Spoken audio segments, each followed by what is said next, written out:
partir à Tekoubé pour faire quelque chose. Écoutez.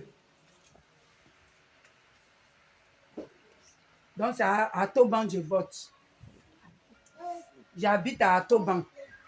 J'habite à Atoban, je vote à Atoban. Et ils ont mis mon nom à Tekoubé. Je viens, je regarde. On dit ton nom à Tekoubé. Oh, je ne suis jamais partie à Tekoubé pour faire quelque chose. C'est toujours à Atoban. Donc, interpeller les parents qui sont assis à la maison pour dire que leur nom est sur la liste. Donc, les parents qui sont assis à la maison, là, venez voir. Venez faire des révisions pour voir si vos noms ne sont pas ailleurs.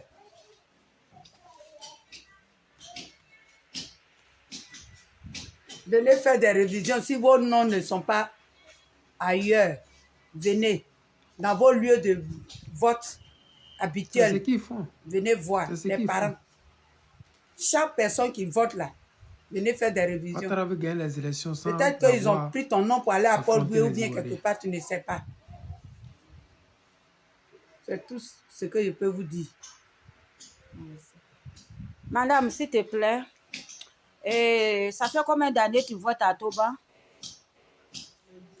Ça fait depuis 10 ans. Je vote à Atoban ici. Et municipalité, tu étais ici? Oui.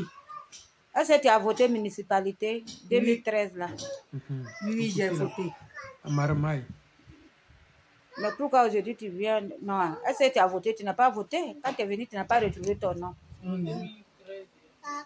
2023. Voilà, oui, je t'écoute. C'est en 2023 je n'ai pas retrouvé mon nom ici.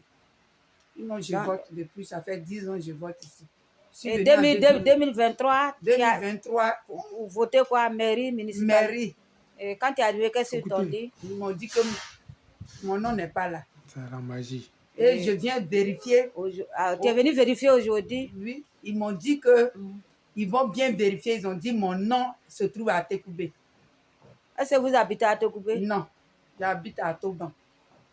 Et il faut interpeller tes parents, tes amis qui sont assis à la maison. J'interpelle mes frères, mes soeurs, tous ceux qui sont assis à la maison, qui votent dans un coin. Il faut venir vérifier. Si tu ne vérifies pas, ton nom peut te trouver quelque part d'autre. Ton nom peut te trouver ailleurs. Donc, il faut venir vérifier. Vérifie. C'est ça qui est la réalité. Ne vous asseyez pas à la maison, venez vérifier.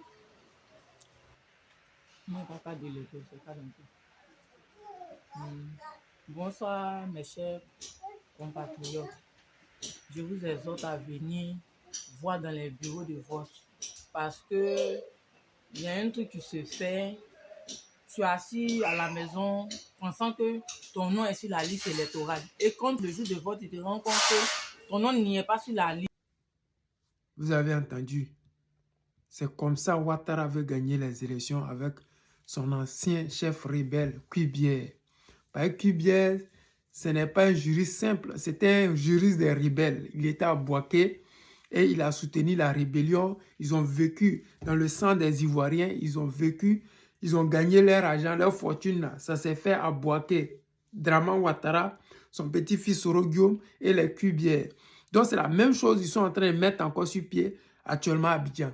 Comme ils ne peuvent plus prendre les armes et que le président Laurent Gbagbo va les affronter dans les urnes, ils ne veulent pas qu'ils soient candidats. Mais en plus de ça, les Ivoiriens qui se sont fait inscrire massivement, les Ivoiriens de souche qui savent très bien ne voteront jamais la médiocrité, on les envoie à Gaïwa. Parce que quelqu'un qui est peut-être à Tekoubé, on la voit à Trècheville, mais il est découragé parce que je vote là, on me donne quoi pour que je paye mon transport pour aller à Tekoubé. Donc ça fait que cette manière de se comporter fait que ça décourage les gens. On a vu à Yopougon, comment est-ce que le président Laurent Gbagbo a perdu dans son fief? Parce que ceux qui étaient chargés de voter à Yopougon, on les envoyait à Cocody. Il y a certains qui sont à Yopougon, on les envoyait à Gaïwa. Et ils font exprès. Parce qu'ils se disent que si tu t'appelles Trabi, forcé, tu allais voter Gbagbo. Ils t'appellent Kwame, forcé. Parce que les Ivoiriens des souches, là, ils ne vont jamais aller voter Ouattara. Pour rien au monde. Pour rien au monde, ils vont aller voter Ouattara. Ce n'est pas une question de xénophobie, c'est une réalité. Ouattara, il est médiocre. Ouattara a tué nos parents. Ouattara a envoyé plein d'Ivoiriens en exil. Ouattara a bloqué le compte, a gelé le compte de plein de nos ministres qui sont morts. Oui, Ouattara qui est là, que vous voyez là, Ivoirien de souche ne va jamais voter Ouattara. Ce que vous voyez en train de fanfaronner à la télé là, c'est parce qu'on leur donne de l'argent, c'est parce qu'ils sont sous pression. Sinon, réellement, si c'est dans les unes fafa là, il n'y a pas de caméra là, ils vont aller voter Gbagbo Laurent. C'est ça qui est la vérité. Donc, vous qui êtes assis à la maison, on vous dit tous les jours, allez vous enrôler. Mais ça, c'est rien. Vous qui êtes déjà enrôlés, allez-y regarder votre nom. Parce que cette histoire-là, Ouattara ne veut pas aller aux élections et puis il va perdre. Ils ont tout mis en place pour ne jamais perdre ces élections de 2025. Parce que c'est le virage de la vraie démocratie en Côte d'Ivoire. C'est 2025 que les Ivoiriens de souche vont vraiment venir au pouvoir pour pouvoir permettre à nos enfants, nos petits-enfants de pouvoir profiter de nos ressources. Vous voyez, Macron, il est toujours collé, serré avec Ouattara. C'est parce que Ouattara leur donne tout l'héritage de nos enfants, tout l'héritage des Ivoiriens. Donc, vraiment, écoutez les paroles de la dame là. Allez-y regarder vos noms sur la liste électorale. C'est ça qui est la vérité. Les amis, c'était le président Lota, l'ami des dirigeants qui se respectent.